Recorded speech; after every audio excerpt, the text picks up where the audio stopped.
ఈరోజు మన ప్రభుత్వం వచ్చి సంవత్సరం అయింది. ఏడాది పాలన నిర్ణయాలు, కార్యక్రమాలని, పథకాలని, పనుల్ని, విజయాల్ని ప్రజల్లోకి తీసుకెళ్లేందుకు సుపరిపాలన తొలి అడుగు మొన్నే తలపెట్టాం. మొదటి సంవత్సరం సుపరిపాలన తొలి అడుగు అనే పేరుతో పెట్టి మళ్ళీ ప్రజల జీవన ప్రమాణాలు పెంచడానికి, పునరంకితం కావడానికి మొన్నే ఒక వినూత్నమైన కార్యక్రమానికి శ్రీకారం చుట్టాం.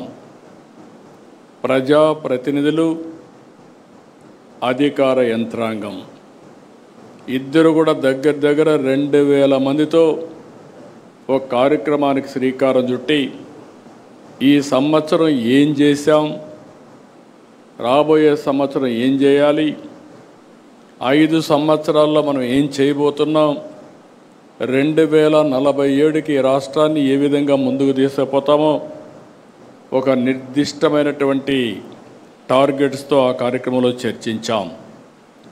ఇందులో కూడా మీరు ఒక్కసారి చూస్తే ఇక్కడ ఉండే వాళ్ళందరం కూడా పాలసీ మేకర్స్.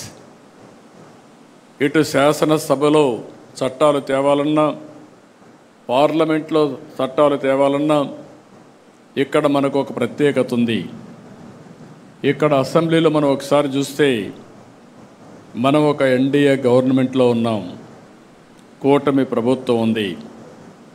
ఈ కూటమి ప్రభుత్వంలో మెయిన్ పార్టీ తెలుగుదేశం పార్టీ, ఇంకొక పక్క జనసేన, అదే మరిగా బీజేపీ ముగ్గురం కూడా ఉన్నాం. ఈ మూడు పార్టీలు కలిసి ఎప్పటికప్పుడు సమన్వయంతో ముందుకు పోతున్నాం.